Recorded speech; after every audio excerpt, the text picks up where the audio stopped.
All right, you guys, we're gonna study. Well, we'll just pick up where we left off last week. We're into part 3 of the book now, and I think we're picking up on page 222 at the section called the cube sphere. BJ, thanks for taking note of that. That's very helpful. So let's get into it. Does anyone want to start off with the reading? It's a little bit of a longer one, so you're welcome to read all the way through if you want to, or you can stop midway through, whatever feels good. Okay. The cube sphere. Pairs of interchanging opposed conditions are born from each other and become each other as a consequence of that interchange, as all opposites in nature are likewise born. The cube and the sphere are the two opposites of form, which all forms of all things are born. They are the only forms ever created, being father, mother of all forms. Figures 13 and 14. Cube and the sphere. The sphere and the cube both manifest the cosmic principle of balance. Their position in light waves is in the one balanced position in the wave where compression and expansion have ceased to oppose each other, which is at wave amplitude, known as trough or crest. Carbon and sodium chloride are good examples of true cube crystallization. Likewise, their atomic units are true spheres. Sodium iodide and sodium bromide do not crystallize in true cube because of their unbalanced positions near, but not upon, the plane of wave amplitude. The cube and sphere are one, being two opposite phases of the same thing. The cube is the sphere extended to black coldness, while the sphere is the cube contracted to white incandescence. Every true sphere in every light wave is an incandescent sun, regardless of its dimension. Prolating spheres such as our sun are becoming incandescent inward toward their centers, while oblating spheres such as our planets are becoming cold inward toward their centers. The cube is born from the sphere to fulfill the desire of the Creator to produce form by projecting light from incandescence toward the cold dark of the heavens. Conversely, the sphere is born from the cube to fulfill the other desire for oneness by projecting cold dark from the heavens to light in the seed. The creation of all forms of matter is an eternal interchange between the father light of incandescent spheres and the mother light of cold cubes. All forms are born in the direction of the coldness of space and are voided in the direction of incandescence. Every creating body is set out into space from its crucible in the sun to cool into the form appropriate to its extension from the sun. That is one half of the cyclic journey of every body from the sun and back to it. The other half of the cycle is the return to the sun to void the body of its form for the purpose of acquiring a new body. Every cycle of motion is a journey from heat to cold and back again. All bodies are formed by freezing and voided by melting. The freezing and melting points of all bodies are dependent upon their respective densities and electric conditioning. The sphere is the clay of earths the light of suns, and the formlessness of seed. It is the womb from which the clay of earth extends into the cube-bounded heavens to expand into form, and it is the tomb within which all form is voided for re-giving to the heavens as a new form. Every form in nature is either becoming a cube or a sphere, or is a section of either one. Complex bodies are multiples of spheres of matter, surrounded by multiples of cubes of space in multiples of wave fields. All crystal shapes are sections of cubes. Their shapes are determined by their positions in the wave field. Figure 15. All crystals are cube sections. The cubes of space are wave fields which bound all interchanging motion between the two conditions within it. Motion cannot pass through these planes, but can be reflected symmetrically back or extended symmetrically toward the center of the adjoining wave field. Within each cube field is the curved universe of two-way light illusion. And beyond, to the farthest reaches of space, is a repetition of illusion from wave field to wave field at the rate of 186,400 miles per second. That is the speed in which every action-reaction anywhere repeats itself everywhere. This illusion of motion gives rise to the belief that light travels. Wave field boundary planes of zero curvature insulate all effects of motion, which take place within it, from every other wave field. Centering the wave field is the incandescent sphere which mates it. The potential of the entire field is divided equally between its centering sphere of multiplied matter and the surrounding space of divided matter.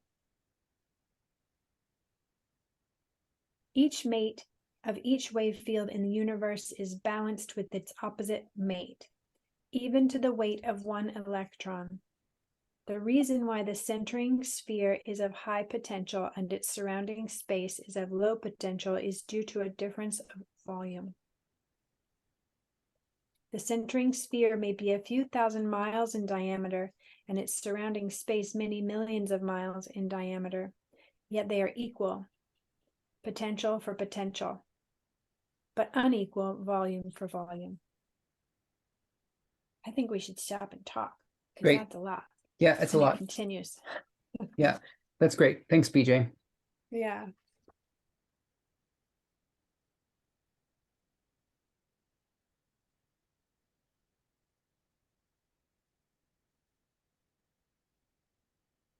I can share something. Yeah, please do. I was just letting all of that kind of seep in, not like in an intellectual way, but in a like, okay, what if this is reality? What if this is like pointing to the movement of energy and just like in a really nearly unbiased way, like as closely perhaps as we can articulate what's happening in an unbiased way. And then I felt it sort of like that. It felt like the energy like was just moving through me, and I was watching words come out and like eyes moving across letters on the page and then sounds coming out. And there was just this trippy experience of like, how did I know that that's the sound that those lines on the page make? And yet then they kept, and so then there was this reflecting happening and awareness of that, but then the words kept happening and I wasn't the one reading them. So it was really interesting, like blue, energy, cube, sphere, just like it was just kind of moving. It was a pretty cool experience. That's neat, BJ.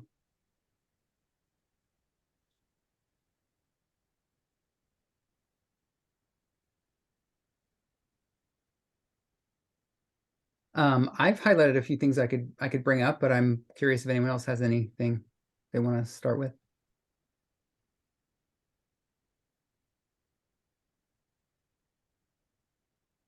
Okay, I'll say my thing. Yeah. The part about the edge of the cube, the edges, the 6 planes that bound the cube. On 224, it says motion, the very bottom, motion cannot pass through these planes, but can be reflected symmetrically back or extended symmetrically toward the center of the adjoining wave field. I guess I don't have necessarily a whole lot to say about that, but I just wanted to point it out because it's a primary dynamic. And I think we may have, I'm sure he's covered it in, somewhere in parts 1 and 2, but yeah, it's a really fascinating part of this this system is the cubic wave field. Each wave field, which again, like, what has a wave field? Well, any system of light. So any atom, any sun, any planet, we have our own wave field, people. Any logos, anything I think that can be called a logos or a sublogos has a wave field. And the wave fields are they're impenetrable. But it doesn't mean that they don't interact in a very robust way with the wave fields that surround them. But as energy moves from the edge of the wave field towards the center, and from the center towards the edge, it's bounded by these sort of like impenetrable mirror planes that light and motion and energy don't ever pass through. Instead, what happens is wave fields interact with each other by radaring and transmitting information from and to each other. Fascinating.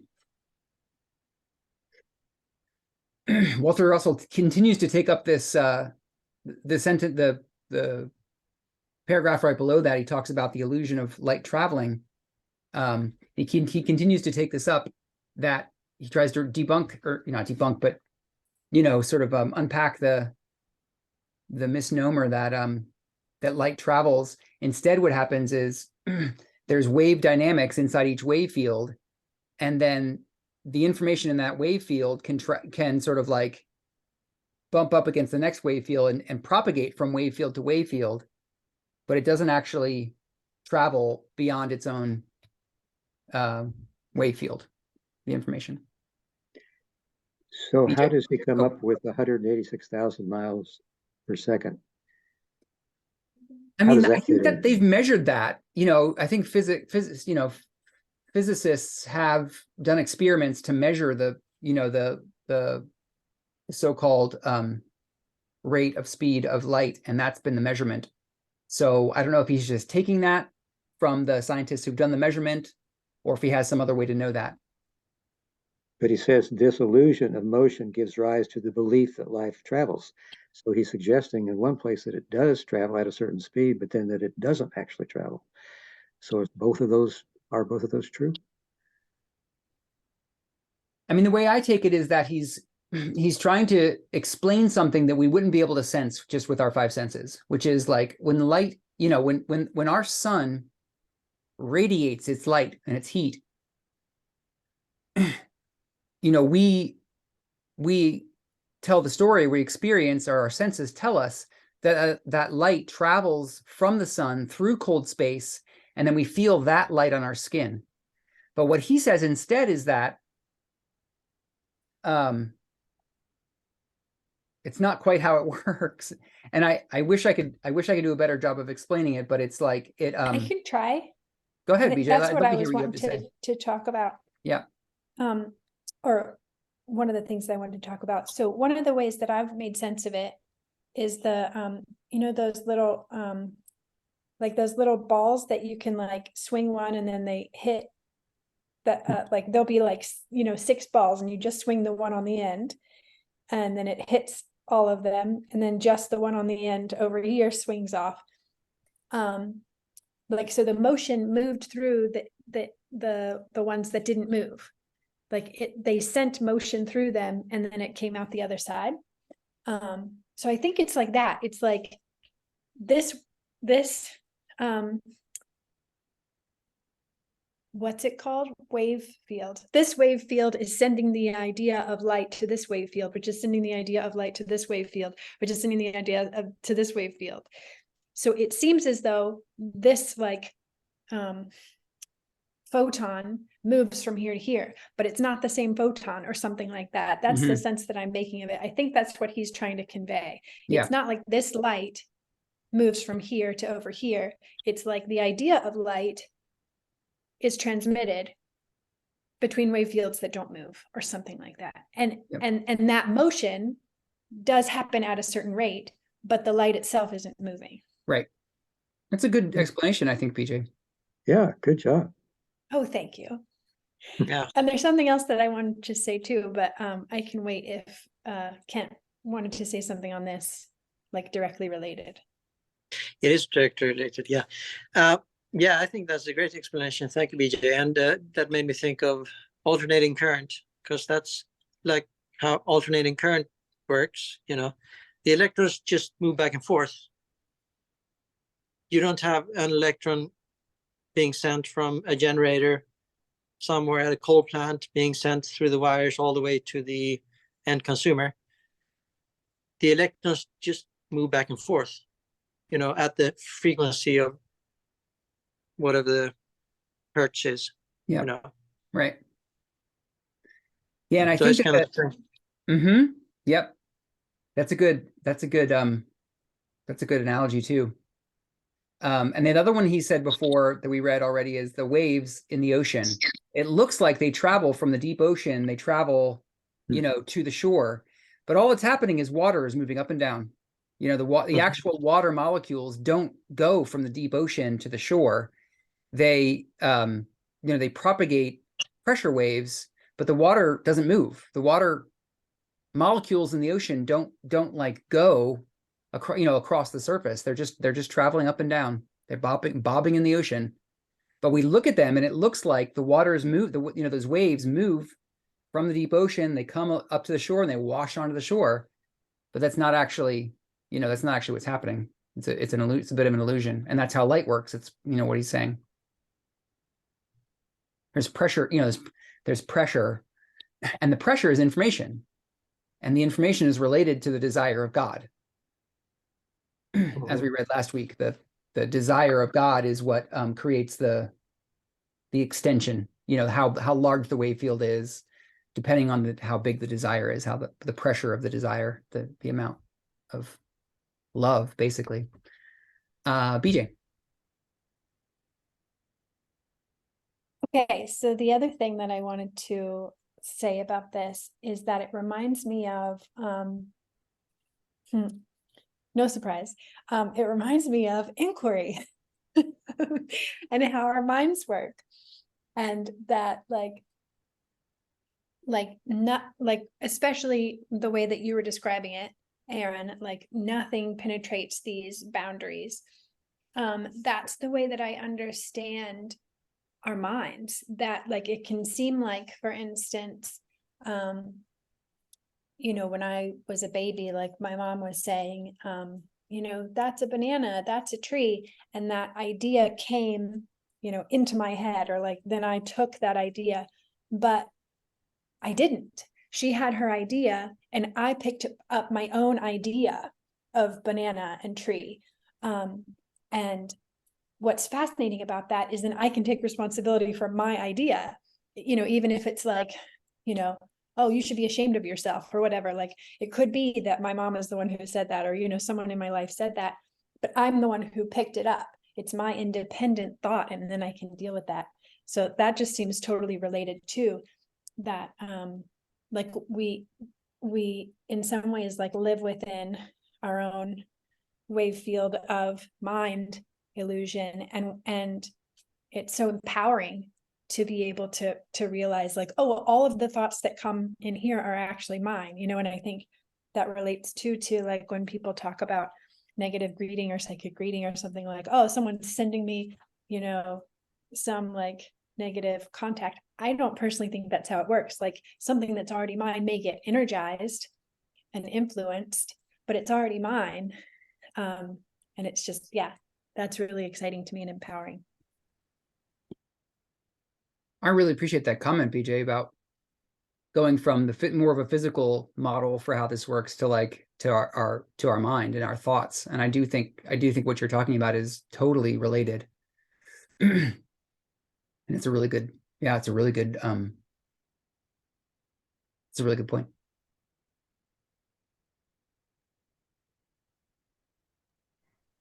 I just want to chime in and say that I absolutely agree as well. I loved your, I forget what those are called, the balls, the swinging marbles. I know when you said that, that clicked for me. And when you were reading, it was like a surreal experience because I didn't have the book in front of me at the moment. So I was able to listen and take it in a different way. And it took my analytical mind out of the labels of the words in language and symbol form. And I was able to have like a little mini surreal experience, kind of like what you were describing, BJ, when you were reading it. So, and then you picked up describing the wave. That, Aaron, that made a lot of sense to me too, because that also reflected BJ's analogy with there's a name for that, the swinging marbles as well. It has an appearance of interaction, but it's really that energy form or light form, like moving and influencing the next thing, influencing the next thing, and influencing the next thing without actually changing that thing. If it doesn't want to be, if it's already its own marble, it can be influenced by the marble next to it, or like the wave, the water particles are influenced by the one before it. That's it. Thank you. I was like, I should know this word. That was driving me nuts. Thank you. Lost for words this week. But those both resonated with me very strongly. I think you both were, and you too, Kent. I just relate less to circuit boards, but that I do believe y'all hit the nail on the head with your understanding of the work. And I agree also that I love how BJ brought it into mind and how it's, we're looking at such scientific, tangible aspects of physics, also translating them. And to me, this is one of the beautiful things about this work, is that translation into the intangible with light as everything. And you summarize that up really well with the labeling system in our own minds, BJ. And I somewhat agree with you with the negative psychic greeting as well. And that's the idea of doing the shadow work, so that it's only pulling up. They only have the power to do that to you if it's something you're already dealing with, which is really hard in our culture to not be dealing with, a tender heart based on a lot of things. So that's like a chink in the armor that could be used against us, but it's our own chink. We have that there because of our own mind, our own selves. Nobody can do anything to us. They can't put those thoughts in our head if we don't allow the space for them. So all of those were very empowering. And I just am kind of like squiggling in my seat over here of appreciation for the way you all put that. So thank you. Very succinctly. Beautiful. I'm wondering if BJ's analogy of the balls not really moving but hitting each other so the end ones move could be related also to how the intelligent energy or the love light of the sun or the creator comes in through our lower chakras and moves as far as it can, as long as there's not a blockage. I wonder if there's a way that could be applied there.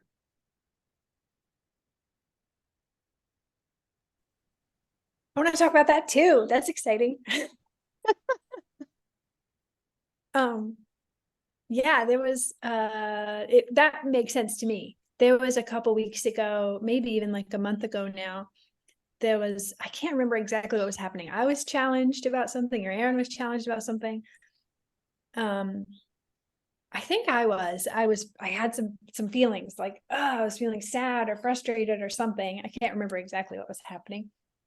And we had been talking about pressure differential, because that's one of the ways that Walter Russell talks about apparent movement as well. And he just used that phrase in a moment that just clicked for me, that was like, oh my gosh, all emotions, all like movement of light through the chakras, all blockage, like it's just pressure differential. And I had this experience of a different, similar to what I experienced in reading. Like it was just this non-biased sort of way of looking at energy of movement or blockage of movement. It was like, oh, just pressure differential. And then there was space for there to be pressure differential. And then there was automatic acceptance of whatever was moving or not moving. Anyway, so yeah, that really makes sense to me, that that this would also be a description of how, yeah, exactly what you said, Jim. Yeah, fascinating. Mm-hmm. Yeah, I want to add to that, to this topic. Like, I think back to the idea of desire and idea. The way that I kind of like think about blockages and the Kundalini energy and the upward and downward spirals and the meeting point between the two is really driven by, for each person, it's driven by what they're most interested in, what we're most interested in. And if we're still really interested in being a separate person and having our separate experience and, and all of our personal proclivities, we're probably going to have more blockages and the energy isn't going to move. And it isn't until we kind of cultivate the desire to know the creator more clearly and more truthfully and more unblocked that I think that's kind of what, and that's another way of thinking how the evolutionary process unfolds, is by our desire to know the creator more and more truthfully. And so while we're still interested, what's that? Agreed. Yeah. So while we're still interested in, the lessons of their density, the lessons of being a person and figuring out what kind of person am I and how do I want to relate to, other people and the world around me. I think what affects that upward movement of light is, our personal desire. And, there's a relationship between that desire and the pressure of how energy moves. So I think there's a connection there too.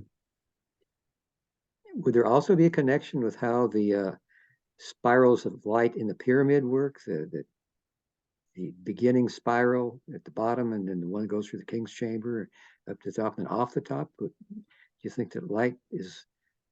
Rod called it the upward spiraling line of light. Mm-hmm. But is it really spiraling, or is it pushing more light? Just is it in the BJ's analogy of the balls hitting each other? I think, how far can we go with this analogy? Mm-hmm.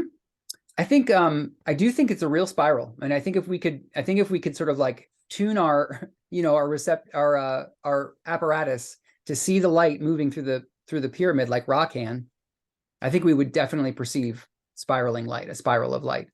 I've seen Carillion photographs of pyramids that show a spiral of energy. You can What's Carillion?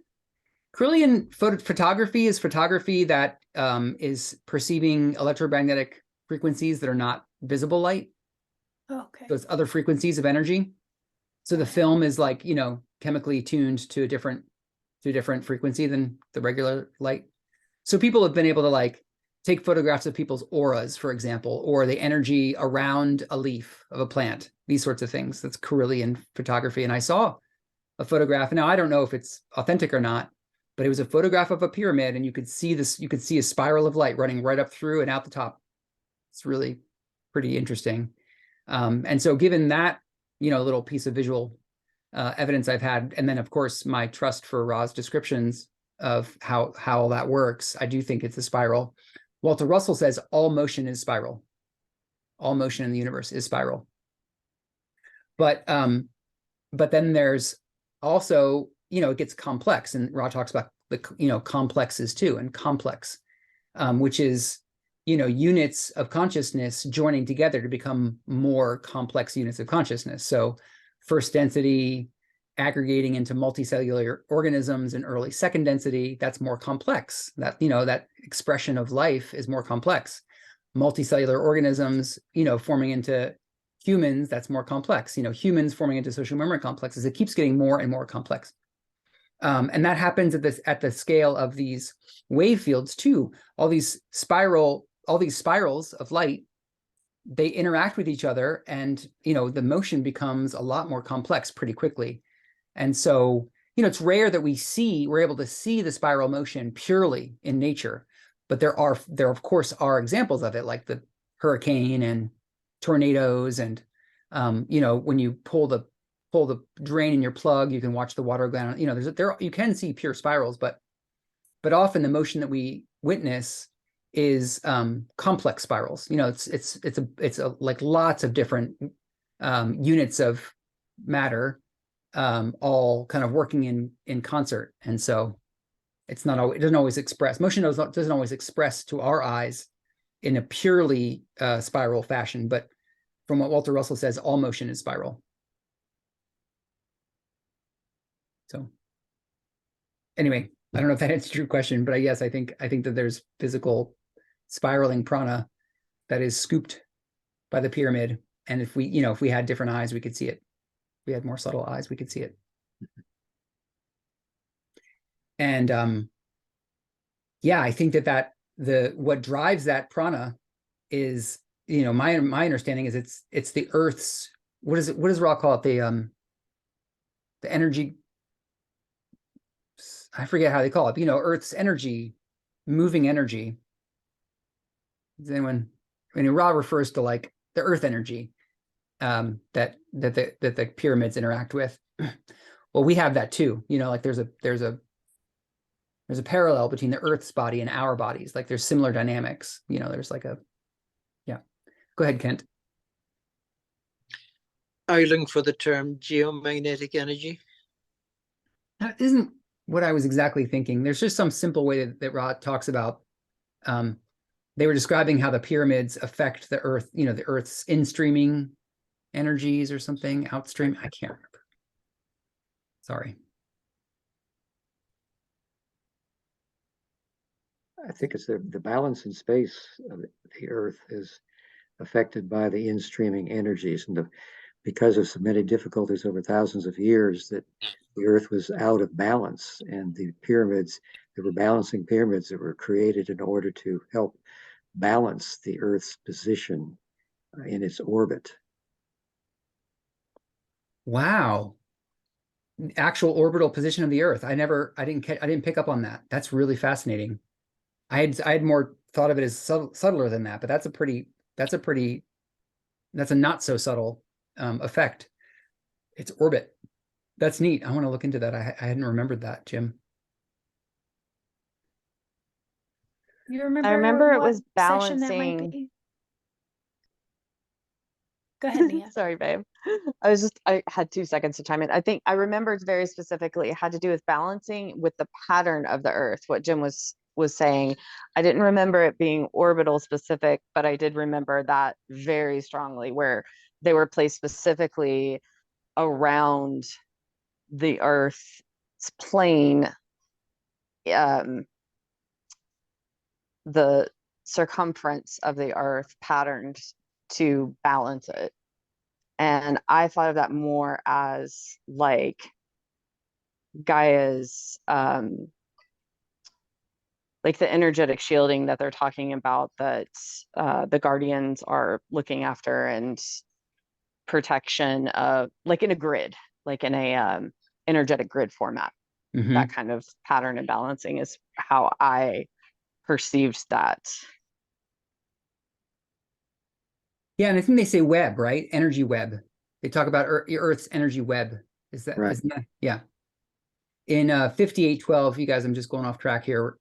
We're getting into the log one, but I just want to read this. This is interesting. Don asks, then the lines of spiraling light energy, do they originate from a position toward the center of the Earth and radiate outward from that point? This is 5812.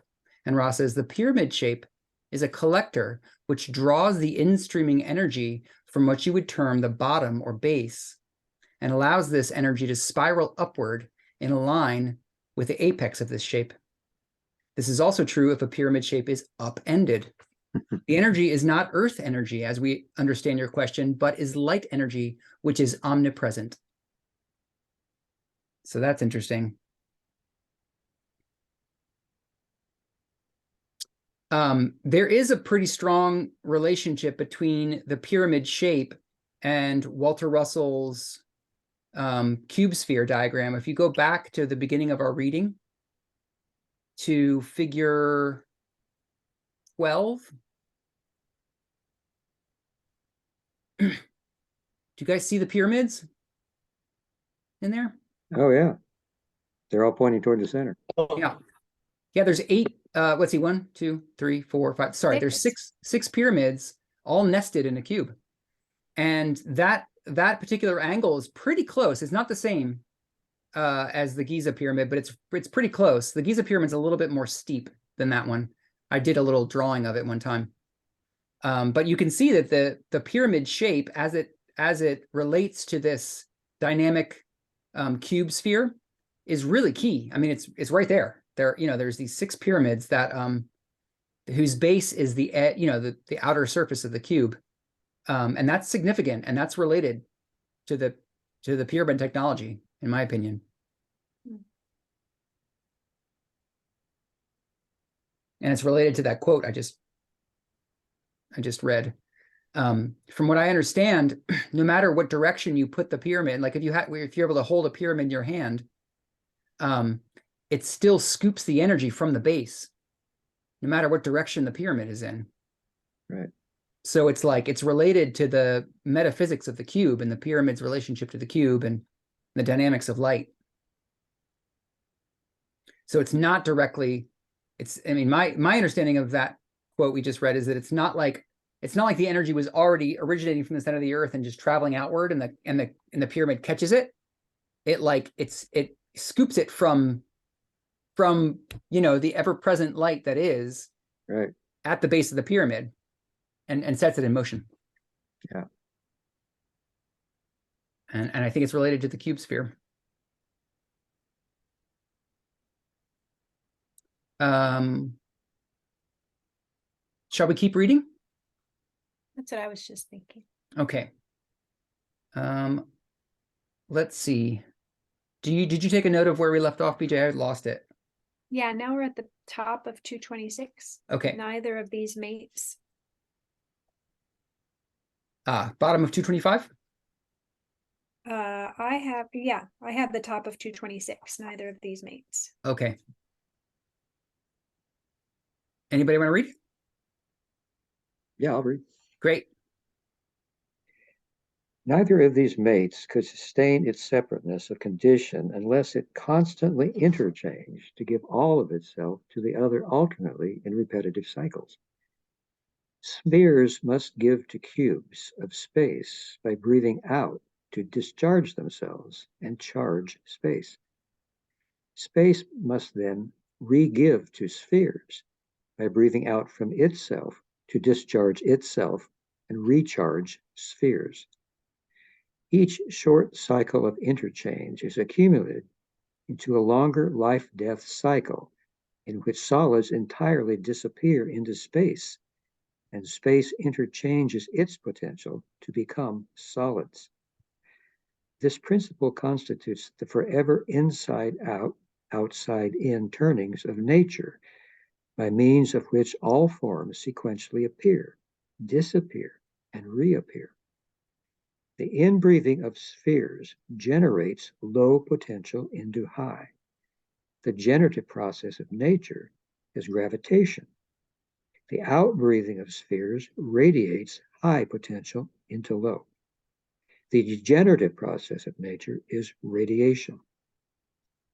Multiplication and division of expressed energy into the high and low potential of gravitation and radiation is made possible by the plan of nature, which causes all actions of nature to extend radially from omnipresent points of magnetic light.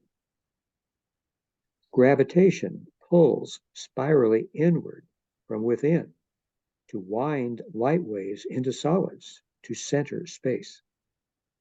Radiation thrusts spirally outward to unwind dense solids into space to surround solids. Each is an equal reaction of the other. Each becomes the other sequentially. Gravitation is a positive electric principle which exerts its pressures centripetally toward the maximum incandescent points of compression in every wave field. It is the father principle of nature, the integrating principle of uphill flow of energy, which forever balances its downhill flow. Radiation is the negative electric principle which exerts its pressures centrifugally towards its wave field boundary planes of magnetic light. It is the mother principle of nature, the disintegrating principle of downhill flow of energy, which forever balances its uphill flow. The Creator extends power of motion to but one half of a cycle for each of the two opposite manifestations of his desire. Gravity gives a material form to bodies to manifest the idea of bodies. Radioactivity gives spiritual formlessness to the heavens for re-giving to earth as formed bodies. Gravity begins its half cycle as the inward explosive reaction of an outward explosive action, thus fulfilling the law that all opposite expressions are born from each other and interchange to become the other. It ends its half cycle at a point of rest, at the still point of magnetic light, which centers every material body, whether of microcosmic or macrocosmic dimension. Gravity then ceases when its motion ceases. There is no center of gravity in nature. The centering light of every mass is still magnetic light. Likewise, the still axis of every vortex is still magnetic light. Radiativity then begins its half cycle from that point of rest and ends it on wave field boundary planes of magnetic light where gravity began. Radiativity then ceases when its motion ceases. Both gravity and radiativity borrow their power to find balance in rest at their journey's end from the points of rest of their beginnings. They each repay their separate borrowings to the other at every point of their respective journeys.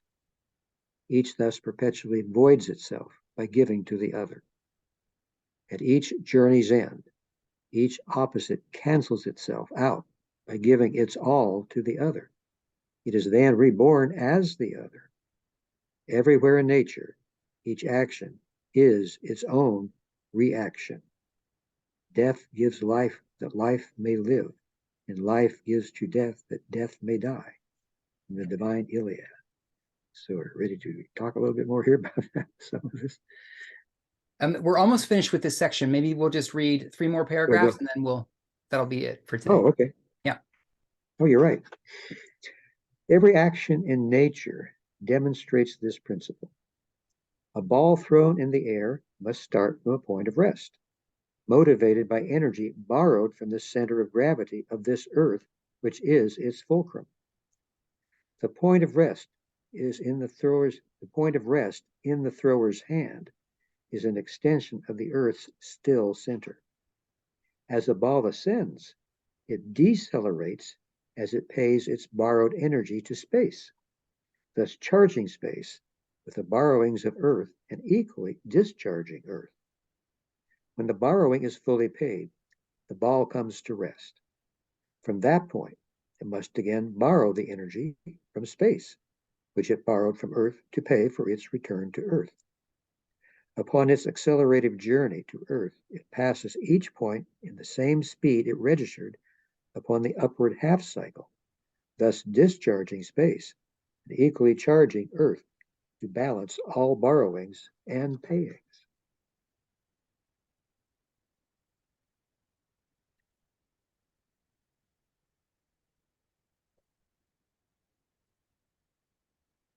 One more paragraph. Oh, sorry. All actions in nature are extension retractions from 0 to 0 and back again to 0. All are balanced simultaneously and sequentially. This is a zero universe of plus and minus 0, which never exceeds the 0 of the one light, from which it seemingly sprang as multiplicity. Great. Thank you, Jim.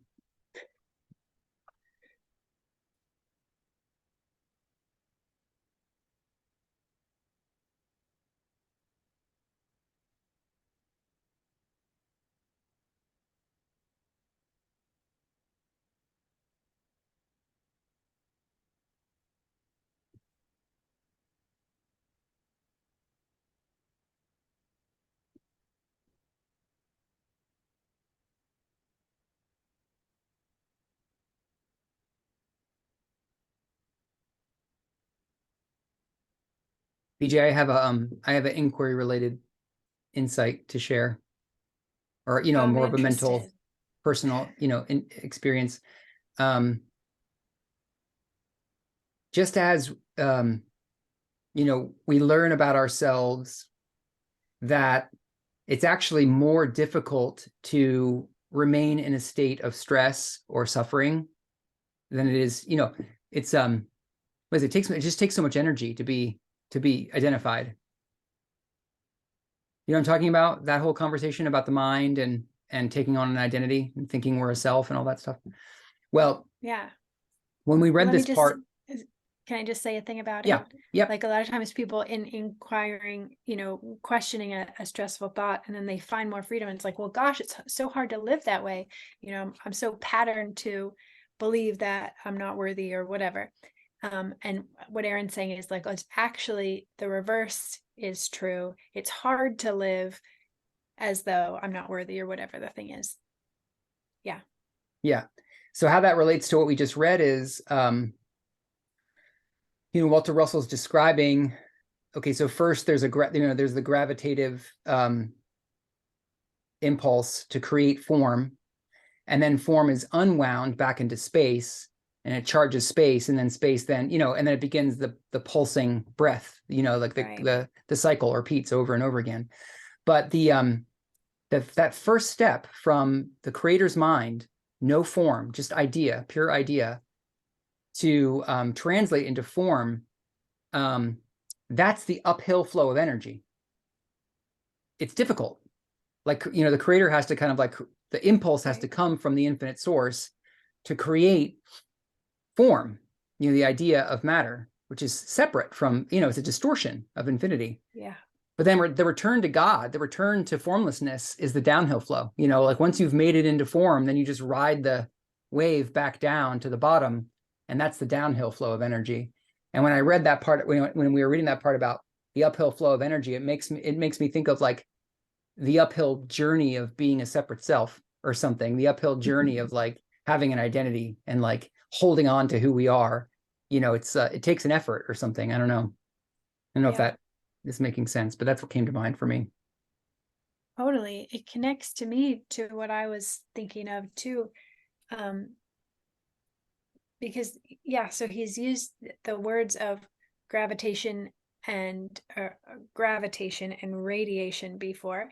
And obviously we have the radiate idea from Ra relating to the open heart, and radiating, sharing our love of the creator. So I associate that word with the positive path.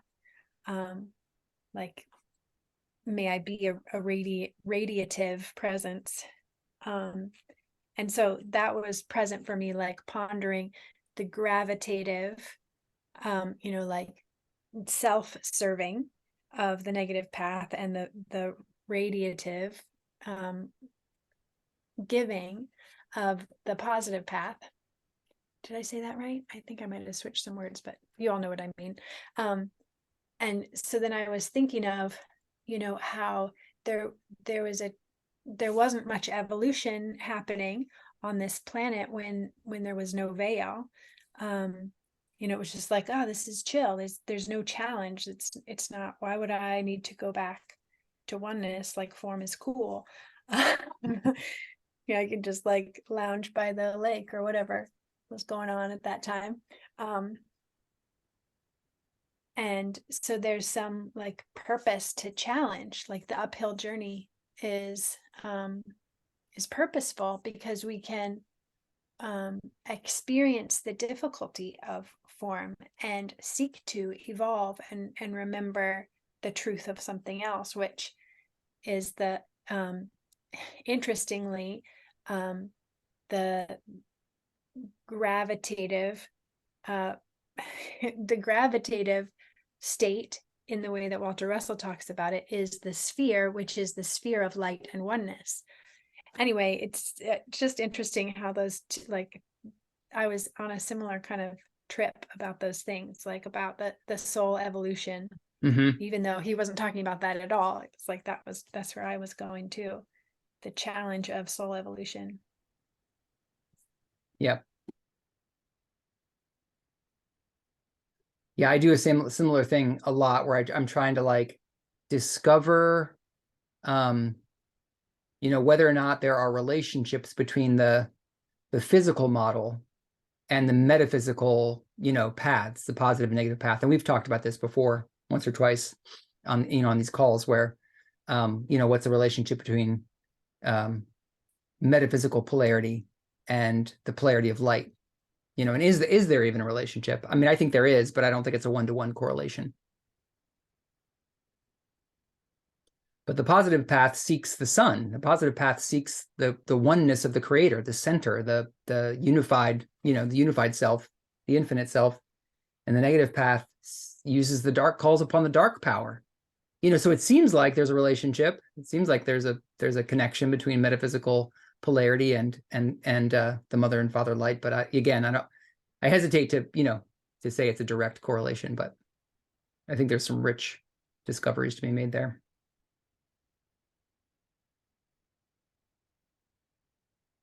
And, a thing that really stands out to me is gravitation and radiation aren't different forces. It's the exact same force. It's just the direction of it. If it's pointed towards, when it's on the inward spiraling journey, it's gravitation. And then it turns around, it goes through each other, and it goes in the outward journey, and it's radiation, but it's the same force. Yeah. Right.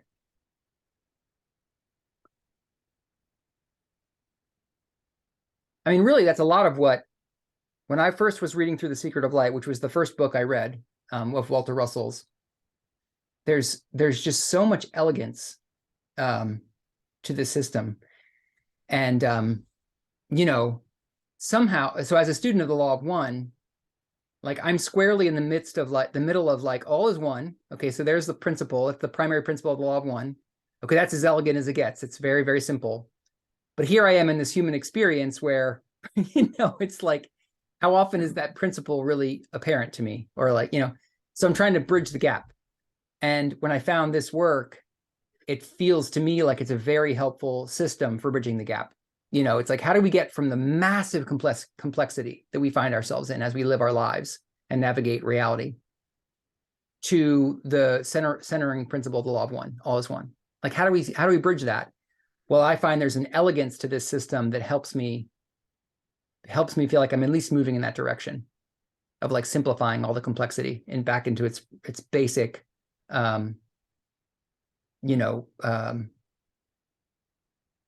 laws, or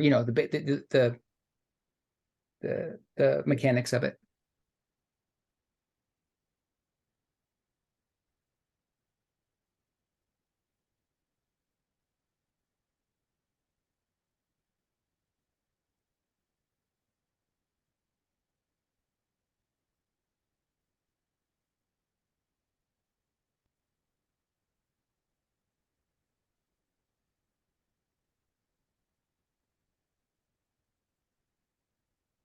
Anything stick out for any of you that feels interesting to talk about? Any questions you have?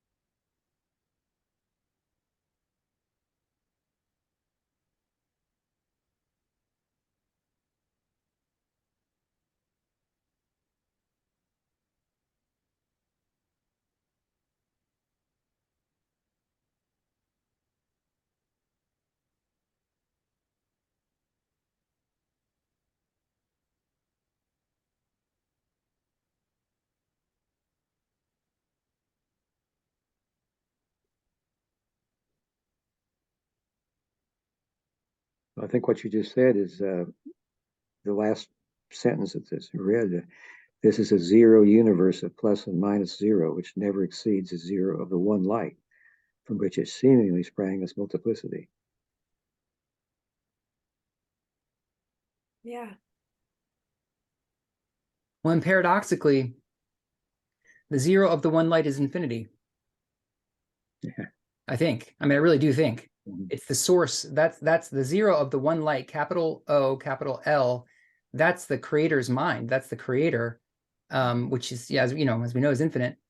So it's like a zero and infinity somehow, and a one are all referring to the same thing. It's really paradoxical, mathematically paradoxical, but yeah, the zero of the one light is infinite. Yeah. I find that in meditation sometimes, or like certainly deep in inquiry, like it'll just make sense to me that one is the same as zero, Mhm. which is the same as infinity. Just like, oh yeah, well, yep. I see how they're all the same. Which is interesting. It could just be a mind trick to me, because there's a way that numbers often don't make sense to me. Like I'm kind of like raw. I'm like, I don't know, add a zero, take away a zero. I don't know. I don't quite understand numbers. Be like, it was either 18 or 18 million. I'm not sure. But anyway, I can often have a direct experience of, yeah, one is the same as zero, which is the same as infinity. Right. And it's a classical paradox. This is a paradoxical statement to say that. I mean, obviously that doesn't seem like it could be logically true, but that's the nature of paradox. It's like, how can something that seems logically untrue actually have a truth to it? Yeah.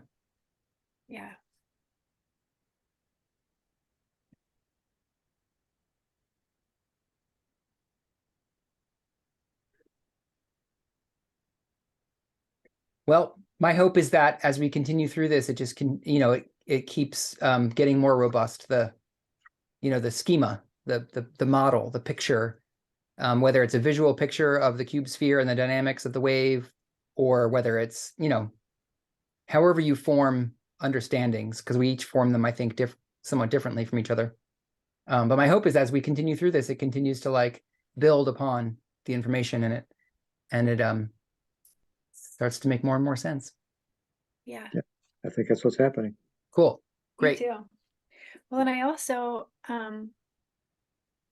I take so much benefit from, just like as I was saying before, like the unbiased presentation of like understanding movement of energy.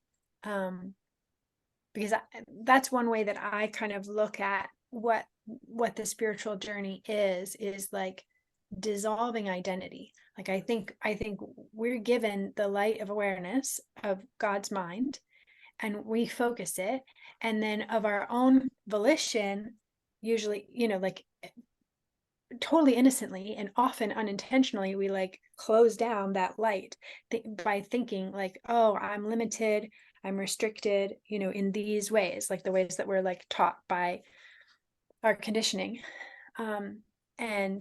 And that's blockage. And I think releasing and dissolving identity, which is just bias, is so much of what the spiritual path is, like coming to see through our direct experience, all is one. And I also consider that to be just sort of understanding beyond our story of what's happening, just what's happening. And so it's so meaningful to me. Like it feels really positively just beneficial. Like it feels heart opening to have a telling of what's happening without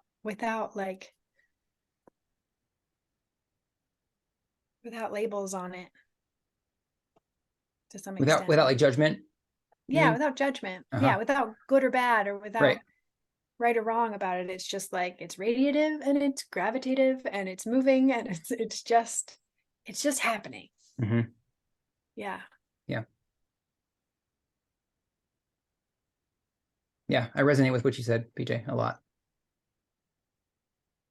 And then It also helps me access my freedom. It's in a way.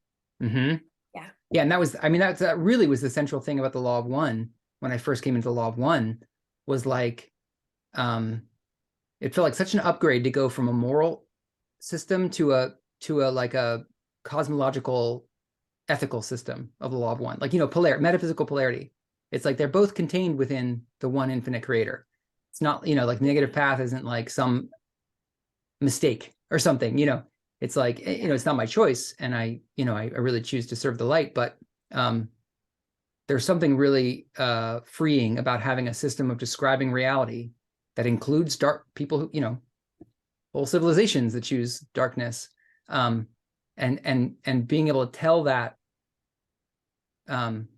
story of creation in a way that's still unified. It was just so like, oh my gosh, it was just like such like a key moment in my life. Yeah, and I do get a similar thing out of this, like this telling of like just the pure facts of the matter. Like, this is how light works. And again, of course, I have not mastered this system by a long shot, but it keeps providing me insight into all sorts of unexpected ways in my spiritual journey. So it's cool.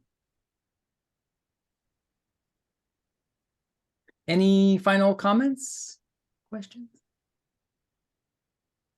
Okay. Thank you all so much for your time and attention and good energy. Just want to say something. Yes. I was really tired today, so I didn't contribute much. I just want to thank you, especially Aaron and BJ, for all your going. It was very enlightening. Can you hear me all right? It was garbly, but it came through. We got the gist of it. I think we got it. Yeah. And you're welcome. Yeah, you're welcome. Okay. Thank you for sharing your appreciation. It feels really good. Yeah, thanks everybody for your comments, and Aaron, as always, thank you. for being such a great facilitator. Yeah. Jim, happy birthday. I'm so honored that you spent your birthday evening with us. It's amazing. Mm. Oh, you're some of my favorite people. Who else would I spend it with?